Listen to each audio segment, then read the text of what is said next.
हमने पिछली वीडियो में एंड किया था वहीं से हम स्टार्ट करते हैं। तो आज हम पढ़ने वाले हैं ग्रेविटेशनल पोटेंशियल एनर्जी। जो ग्रेविटेशनल पोटेंशियल एनर्जी है सिंपल सा पोटेंशियल एनर्जी, जो मैं ये भी बताऊंगा कि MGH AC से रिलेटेड है और कैसे रिलेटेड है, सारे बात डिटेल में करेंगे। लेकिन अब सबसे पहले अब तो बहुत टाइम आ चुका है, सिर्फ MGH नाम जानने से ही काम नहीं चलेगा। अब वो टाइम आ चुका है, 11th वो क्लास है, 12th वो क्लास है, जहाँ तुम्हें हर चीज़ का मतलब समझ में आना चाहिए। तो हम समझते हैं कि ग्रेविटेशनल पोटेंशियल एनर्जी होती क्या है। देखो समझो, देखो यहाँ बहुत सिंपल समझेंगे। देखो जैसे मान लो ये क्या अर्थ है, क्या है ये अर्थ है, ये मान लो कोई चीज़ है। ग्रेविटेशनल फील्ड का कॉन्सेप्ट यहाँ थोड़ा बहुत यूज़ होगा, लेकिन उसके लिए मैंने एक अलग वीडियो बनाई है, उसके लिए तुम सर्च करना, तुम्हें आराम से मिल जाएगा topic. Gravitational field by KP Singh डालोगे तो आराम से तुम्हें मिल जाएगा। मान लो ऑब्जेक्ट यहाँ है मतलब ज़मीन पर रखा है। देखो जैसे मान लो ये ऑब्जेक्ट यहाँ रखा है, सिंपल समझना। जैसे ये बहुत ही मज़ेदार है क्योंकि इसका बहुत ज़्यादा फील होने को तुम्हें आएगा समझ में। देखो देखो ग्रेविटेशनल पोटेंशियल एनर्जी क्या है। मान लो तुम्हारा ऑब्जेक्ट है, क्या है ऑब्जेक्ट है, इसको कुछ हाइट पे लाने के लिए, दोबारा समझो, इसको तो कुछ हाइट पे लाने के लिए कुछ ना कुछ वर्क करना पड़ता है कि नहीं। तो आखिरकार हमें वर्क क्यों करना पड़ रहा है और आखिरकार जो वर्क कर रहे हैं वो जा कहाँ रहा है। जैसे मान लो ये कोई नीचे ऑब्जेक्ट है, तुम थे, इसको कुछ हाइट पर लाने के लिए कुछ ना कुछ वर्क करना पड़ता है ना, और जो वर्क करते हो वो एनर्जी के फॉर्म में स्टोर हो जाता है। जिस एनर्जी के फॉर्म में स्टोर होता है उसे वो कहते हैं हम ग्रेविटेशनल पोटेंशियल एनर्जी, या फिर सिंपल तुम पोटेंशियल एनर्जी भी समझ सकते हो। जैसे मान लो 4 मंजिल मकान है, क्या है 4 मंजिल मकान है। कोई चीज़ यहाँ से लेके यहाँ तक ले जाते हो तो इसके पास एक एनर्जी आ जाती है कि नहीं। इस ऑब्जेक्ट की पोजीशन चेंज करने से इस पे एनर्जी आ रही है कि नहीं, मतलब ग्रेविटेशनल फील्ड के अगेंस्ट में जा रहे हैं ना, तो तभी तो वर्क करना पड़ता है, एनर्जी में चेंज आया कि नहीं। तो पोजीशन चेंज करने की वजह से जो एनर्जी आती है उसी को हम कहते हैं ग्रेविटेशनल पोटेंशियल एनर्जी। सिंपल सी डेफिनेशन, बिल्कुल घबराना नहीं है, बिल्कुल नहीं, आराम से लिख लेना है। उसके बाद मैं एक्सप्रेशन भी कराऊंगा, वहाँ से भी तुम्हें समझ में आ जाएगा। आखिरकार तुम्हें आज समझ में आ जाएगा कि MGH आया कहाँ से है और MGH का मतलब होता क्या है। पहली बात बता दूं कि तुम किसी भी चीज़ की एनर्जी नहीं निकाल सकते हो। जो भी हम एनर्जी मेज़र करते हो किसी न किसी के रेफरेंस में ही मेज़र करते हैं। तो सबसे पहले क्या लिखो, ग्रेविटेशनल पोटेंशियल एनर्जी की डेफिनेशन। और सिंपल सी डेफिनेशन इसे लिख सकते हो, gravitational potential energy the energy store in an object due to its position अब द अर्थ सरफेस। अगर तुम अर्थ के सरफेस के अबव तुम पोजीशन में चेंज करते हो तो उसमें उसकी वजह से जो एनर्जी आती है उसे हम कहते हैं ग्रेविटेशनल पोटेंशियल एनर्जी। देखो या फिर इसको भी ऐसे भी याद कर सकते हो, gravitational potential energy of a body is the energy associated with its due to its position in the gravitational field. मतलब जो ग्रेविटेशनल फील्ड के अबव तो अगेंस्ट में जाते हो उसकी वजह से जो तुम्हें वर्क करना पड़ता है उस चीज़ से रिलेटेड है। हम सब पढ़ेंगे, बिल्कुल मतलब पोजीशन चेंज करने से आता है, सारा एक्सप्रेशन पढ़ेंगे, बिल्कुल घबराना नहीं है। एक देखो मुझे ये वाली डेफिनेशन ज़्यादा सही लगी, सटीक है, आसान है, याद हो जाएगा। देखो gravitational potential energy is the measured by the amount of work done in bringing a body from infinity to a given point in the gravitational field of other. देखो इस चीज़ को समझना है। अगर मैं तुमसे कहूँ कि इस जगह सबसे ज़्यादा इम्पोर्टेंट क्या है, तो मैं कहूँगा ये डेफिनेशन है, ये सबसे ज़्यादा इम्पोर्टेंट है किसी भी ग्रेविटेशन फील्ड की। जब 12th क्लास में तुम इलेक्ट्रिक फील्ड पढ़ोगे तब भी यही डेफिनेशन यूज़ आएगी, बस थोड़े थोड़े कीवर्ड चेंज होंगे, बाकी तुम्हें सब समझ में आ जाएगा। देखो जैसे मान लो अर्थ है, मतलब जिसके पास है मास है, अर्थ मान लेते हैं, अर्थ मान लो, जुपिटर मान लो, सन मान लो, मून मान लो, जो भी मानना मान लो, मतलब सिंपल से अगर तुम बॉल भी मानोगे ना। देखो ये तुम्हारे पास एक छोटा सा आयरन पीस भी है ना, तो इसके पास जो मास है इसके पास भी ग्रेविटेशनल फील्ड होंगी। ग्रेविटेशनल फील्ड क्या होती है, वो स्पेस जहाँ कोई बॉडी वो उसका इफ़ेक्ट इन्फ्लुएंस करे। जैसे मान लो जैसे ग्रेविटेशन फील्ड देखो समझो कि वो स्पेस जहाँ ग्रेविटेशनल फोर्स फील किया जाए, मतलब वो स्पेस वो जगह है जहाँ ग्रेविटेशनल फोर्स फील किया जाए। देखो आखिरकार पोटेंशियल एनर्जी क्या है। देखो मान लो हम ऐसी जगह हम इन्फिनिटी से कोई ऑब्जेक्ट ला रहे हैं। क्या ला रहे हैं? इन्फिनिटी से हम कोई ऑब्जेक्ट ला रहे हैं, मतलब बहुत दूर से लाए। मान लो यहाँ से स्टार्ट होते हैं, हम ए से लेके बी तक लाए, मतलब हमने कितना मूव किया है? सिर्फ डी एक्स मतलब होता है बहुत छोटा सा डिस्टेंस तुमने यहाँ से लेके यहाँ तक मूव किया। यहाँ से लेके यहाँ तक मूव करोगे तो आखिरकार ये देखो ये बेसिकली अट्रैक्टिव, तो यहाँ से लेके यहाँ तक जब वर्क किया जाएगा, या फिर ऐसा समझो कि ये ऑब्जेक्ट यहाँ से लेके यहाँ तक ले जाओगे तुम्हें कुछ ना कुछ वर्क करना पड़ेगा कि नहीं? इसके अगेंस्ट में, ग्रेविटेशन फील्ड के अगेंस्ट में कुछ ना कुछ वर्क करना पड़ेगा। वर्क करने का मतलब है जैसे मान लो इस आयरन को यहाँ से लेके यहाँ तक लाने में तुम्हें कुछ ना कुछ देखो वर्क करना पड़ता है। ये चीज़ ऊपर से नीचे तो अपने आप आती है, मतलब अपने आप नहीं तो ग्रेविटेशन की वजह से आती है, लेकिन यहाँ से लेके इस पोजीशन तक लाने में तुम्हें वर्क करना पड़ता है। उसी चीज़ के बारे में, मतलब यहाँ से लेके यहाँ तक हम ले गए हैं। तो यहाँ से लेके यहाँ तक की दूरी कहाँ है? इस सेंटर से, वो रही x। क्या है ये? मान लो सेंटर, तो यहाँ से लेके यहाँ तक की दूरी है x। और एक हम इसको पूरा मैच कर देते हैं। ये इसको मान लेते हैं a, इसको मान लेते हैं b। ये मान लो कोई p पॉइंट है। क्या है? p पॉइंट है। यहाँ से लेके यहाँ तक की दूरी है r। देखो अभी सिंपल सा लिखते जाओ, लोग घबराना नहीं है, बिल्कुल भी तुम्हें घबराना नहीं है। और यहाँ से लेके यहाँ तक की दूरी क्या है? वो है r, रेडियस ऑफ अर्थ। आराम से, बिल्कुल बहुत प्यार से देखो।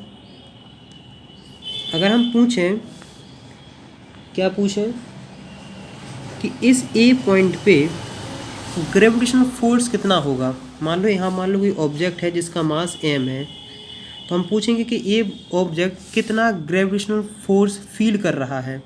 दोबारा सुनो, आखिरकार ये कितना अट्रैक्शन फोर्स फील कर रहा है ए पॉइंट पे। तुम कहोगे सर G=m, अर्थ का मास m है, m इसका मास m है, और इन दोनों के बीच की दूरी यहाँ से लेके यहाँ तक की दूरी है x, तो x²। हमने कहा कोई दिक्कत नहीं, कन्फर्म। देखो यहाँ से लेके यहाँ तक लाने, यहाँ कोई ऑब्जेक्ट यहाँ से लेके यहाँ तक आएगा तो आखिरकार वर्क करेगा। वर्क यहाँ कौन करेगा? Gravitational field. कौन करेगी? यहाँ ग्रेविटेशनल फील्ड वर्क करेगी। देखो छोटा सा डिस्टेंस हमने मूव किया है। क्या किया है? छोटा सा डिस्टेंस मूव किया है, इसके वजह से छोटा सा वर्क होगा।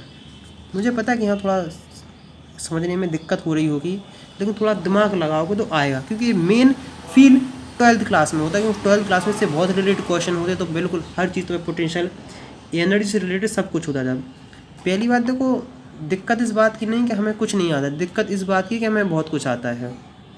मैं तुम्हें समझा रहा हूँ अब क्या कि बेटा ग्रेविटेशनल पोटेंशियल एनर्जी है। पोटेंशियल एनर्जी तुम्हारे दिमाग में mgh घूम रहा होगा। जब तक ये साला mgh घूमता रहेगा ना, तब तक ये वाला समझ में नहीं आएगा। क्या समझ रहे हैं? समझ में आया कि नहीं? जब तक तुम्हारे दिमाग में ये चीज़ घूमती रहेगी ना कि mgh, तब तक तुम्हें समझ में नहीं आने वाला है। और पहली बात है कि ग्रेविटेशन फील्ड का कॉन्सेप्ट अजीब है, तो इसलिए और समझ में नहीं आने वाला है। मतलब थोड़ा थोड़ा दिक्कत इस जगह होती जाती है। जैसे मान लो यहाँ से लेके यहाँ तक तुम लाए, तो इसको हम कैसे लिखते हैं कि f की वैल्यू तुम जानते हो कि ये मान के चलते हैं कि इस जितना यहाँ वैल्यू है f की, उतनी ही वैल्यू यहाँ है। मतलब f की वैल्यू में ज़्यादा कोई चेंजेस नहीं आ रहा, मतलब f एक मान के चल रहे हैं कॉन्स्टेंट है, लगभग बिल्कुल बराबर ही है। तो हमने कहा G x² और dx, मतलब छोटा सा डिस्टेंस मूव किया, उसकी वजह से छोटा सा वर्क हुआ, या वर्क करना पड़ा फील्ड को, या वर्क करना पड़ा इस अर्थ को या ग्रेविटेशनल फील्ड को। कोई बात नहीं। जैसे अगर देखो ऊपर से नीचे आएगा तो यहाँ कौन वर्क करेगा? यहाँ करेगा ग्रेविटेशनल फील्ड। अगर कोई चीज़ नीचे से ऊपर ले जाओगे तुम एजेंट जो होगा उसे वर्क करना पड़ता है। अगर जब अगेंस्ट में किसी के जाते हैं तो एजेंट को वर्क करना पड़ता है। हमने क्या कितना हो गया है, हमने क्या कहा है कि हम कहाँ तक लाना चाहते हैं, हमने कहा हम यहाँ तक लाना चाहते हैं। कहाँ तक लाना चाहते हैं, हम क्या कह रहे हैं कि हमें इन्फिनिटी से कोई चीज़ r दूरी तक लानी है। कहाँ से लानी है, इन्फिनिटी से। तो डी डब्ल्यू इक्वल टू कहाँ से लानी है, इन्फिनिटी से r दूरी तक। क्या लाना है, r दूरी तक। तो हमने लिया जी एम एक्स स्क्वायर और डी एक्स। देखो बेटा एक चीज़ हमेशा याद रखना, जो चीज़ कांस्टेंट होती है ना उसका इंटीग्रेशन होता है ना उसका डिफरेंशिएशन होता है। तो इतनी चीज़ पूरी कांस्टेंट है। जी एम देखो 1/x² को तुम x⁻² लिख सकते हो, कोई बुराई नहीं है। x⁻² dx। तो डी डब्ल्यू आ गया है, इसका इंटीग्रेशन कर लेना r जी एम देखो अब सिंपल से तुम्हें क्या करना है, इंटीग्रेशन करना है। इंटीग्रेशन वही होता है कि x⁻n dx होता है, तो इसमें होता है x(n+1/n) लैम्डा से r x⁻² dx।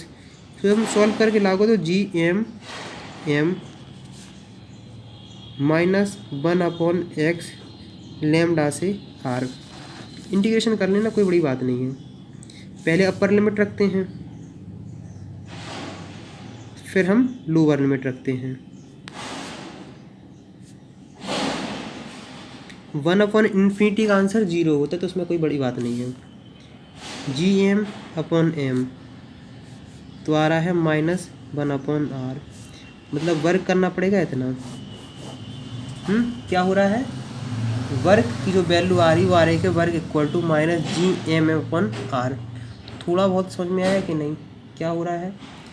अब देखो जो वर्क किया गया है वही किसके फॉर्म में स्टोर हो जाएगा, वो हो जाएगा एनर्जी के फॉर्म में स्टोर। तो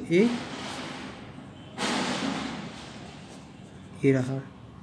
देखो इस चीज़ को दोबारा समझो, इन्फिनिटी से लेके r डिस्टेंस तक लाने में जो वर्क हुआ या वर्क किया गया है वो किसके फॉर्म में स्टोर हो गया है, वो हो गया है पोटेंशियल एनर्जी के फॉर्म में स्टोर।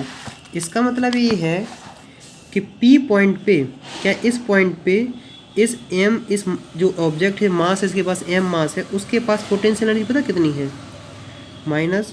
-Gm/r।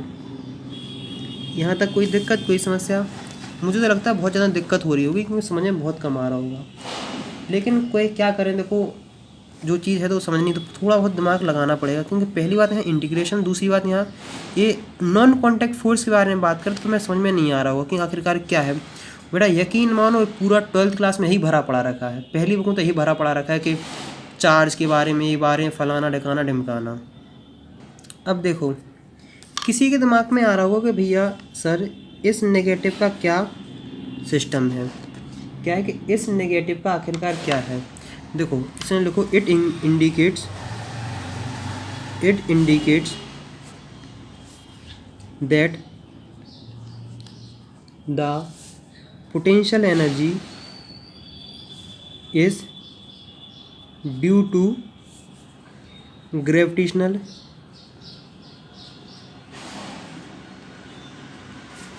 अट्रैक्शन between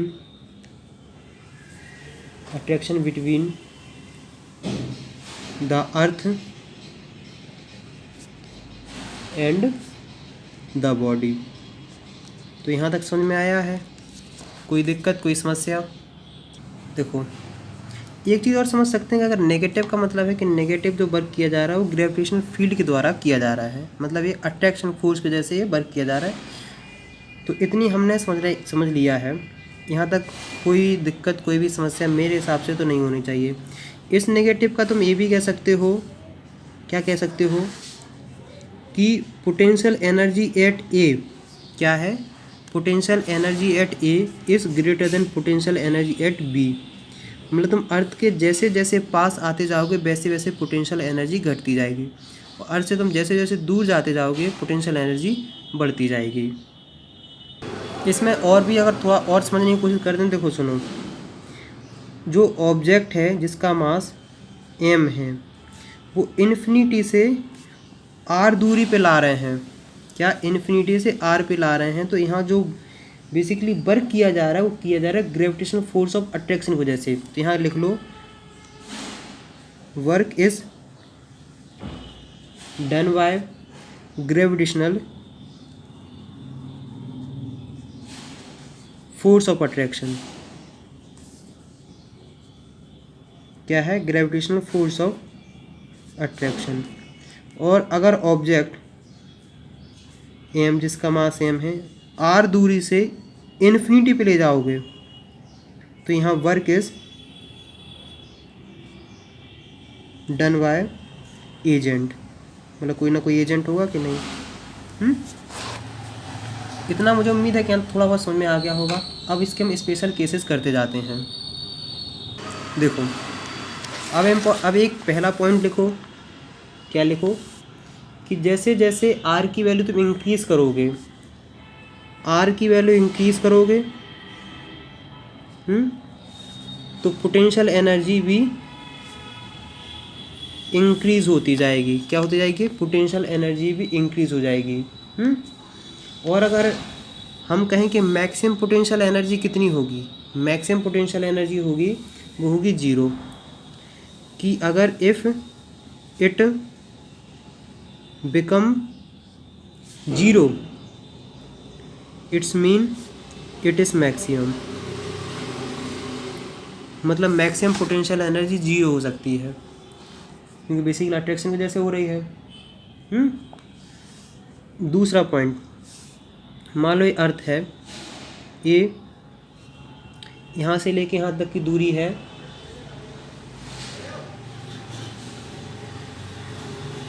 यहाँ से लेके यहाँ तक की दूरी r है, मतलब यहाँ से लेके सेंटर तक, और यहाँ से लेके यहाँ तक की दूरी r2 है, मतलब तुम r1 से r2 तक ले जा रहे हो। क्या ले जा रहे हो? r1 से r2 तक ले जा रहे हो। तो change in potential energy U equal to क्या होगा? r1 से r2। देखो यहाँ r1 क्या था, यहाँ पहले r1 इन्फिनिटी था और r2 था सिंपल r, वही सिंपल से रखोगे gmm x square dx square gmm minus 1/x r1 से r2, सिंपल तुम रखोगे तो gmm पहले अपर लिमिट रखोगे फिर लोअर रखोगे तो minus 1/r2 minus 1/r1 gmm 1/r1 minus 1/r2, ये हो गया r1 से तुम अगर r2 पे ले जाओगे। और इसमें इतना तुम बता ही दे कि r1 is greater then r2। और कुछ और दिक्कत?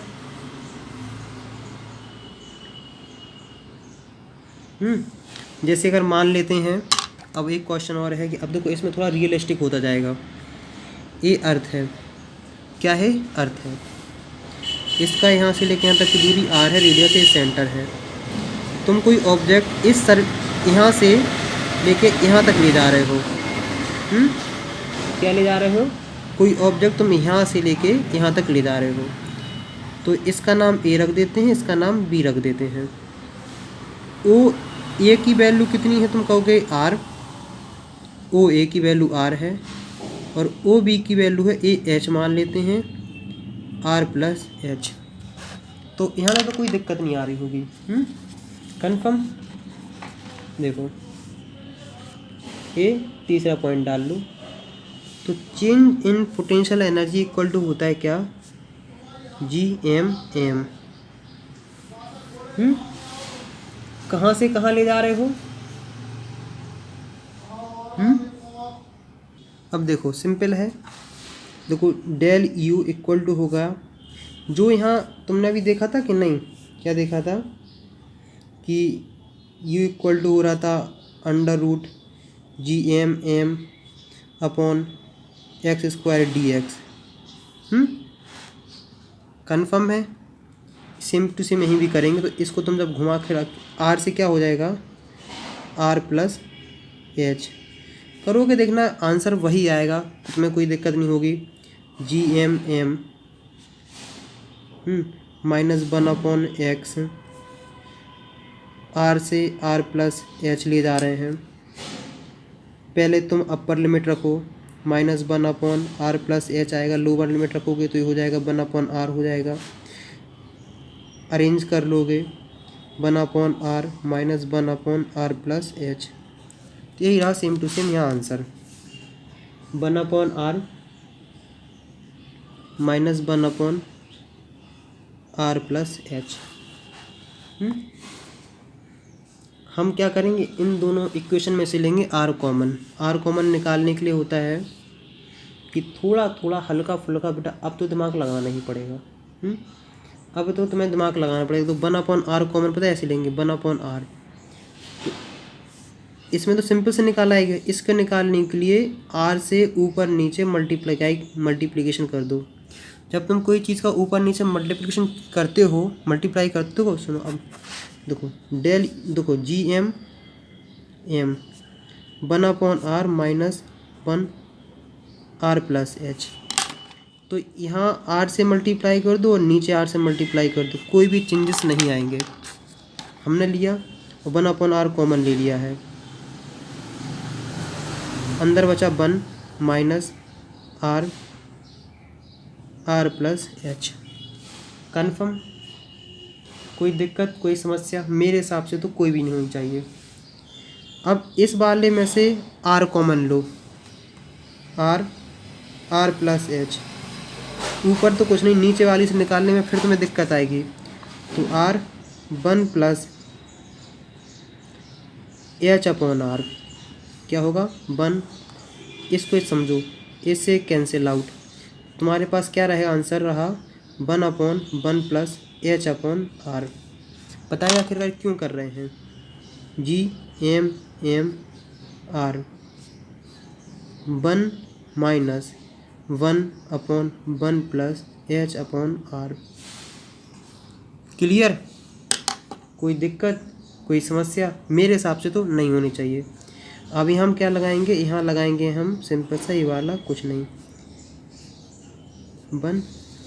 और देखो इसको अपन क्या लिखेंगे, 1 प्लस h/r की पावर -1, क्योंकि 1/x को ये लिख सकते हो, ये पूरा एक कंटेंट को तुम मानो x, ऊपर ले लिया है G M m/r।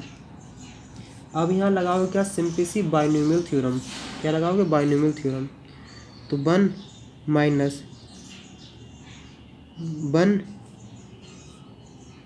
Plus 1 into h/r plus other भी टर्म रहेंगे, और h/r के हायर ऑर्डर के पावर रहेंगे। इतनी अपन ने निकाल लिया है कि नहीं?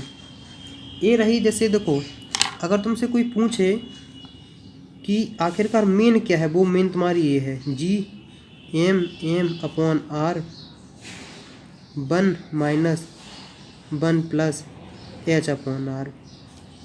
रियल तो तुम्हारे पास ही, मतलब ये सबका बाप है। क्या है, ये सबका बाप है। यहाँ से तो तुम एक स्पेशल कंडीशन निकालोगे।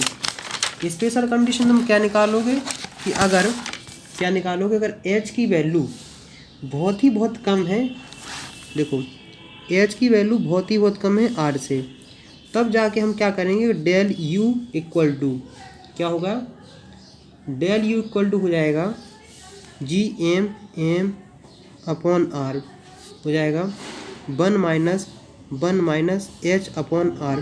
बाकी जो टर्म थे उन सबको हम भूल जाएंगे, उन सबको नेग्लेक्ट कर देंगे, क्योंकि देखो h/r है, इसकी h की वैल्यू तुम मान लो कितनी, 0.001, और r की वैल्यू चाहे तुम 1 ही मान ही रहो।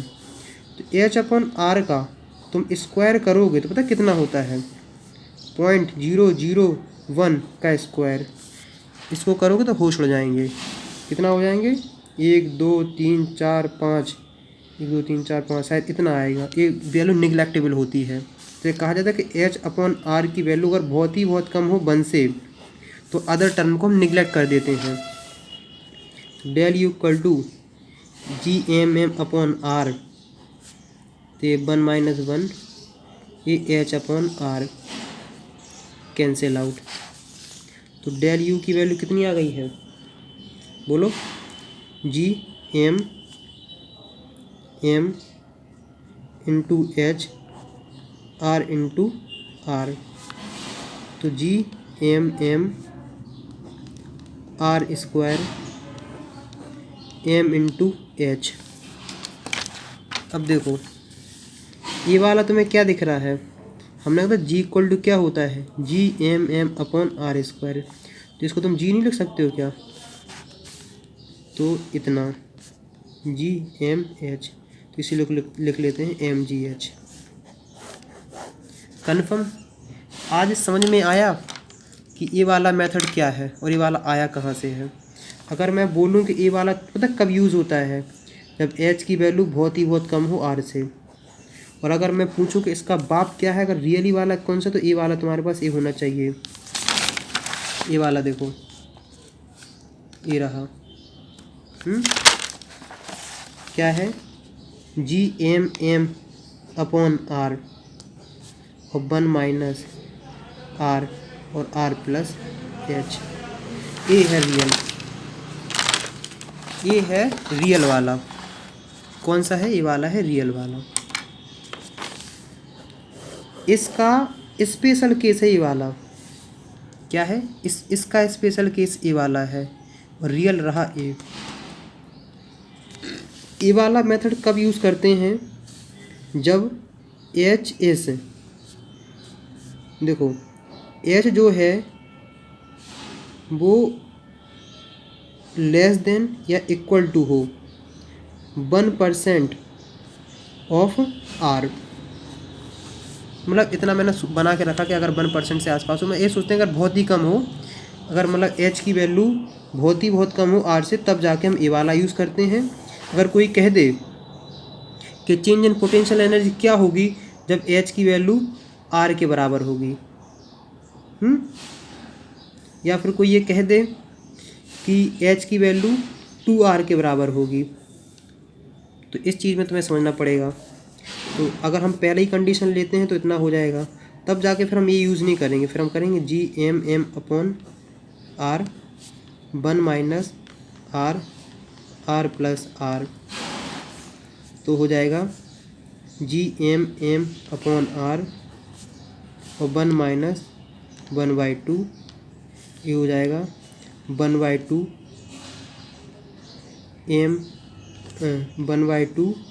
G/M/R।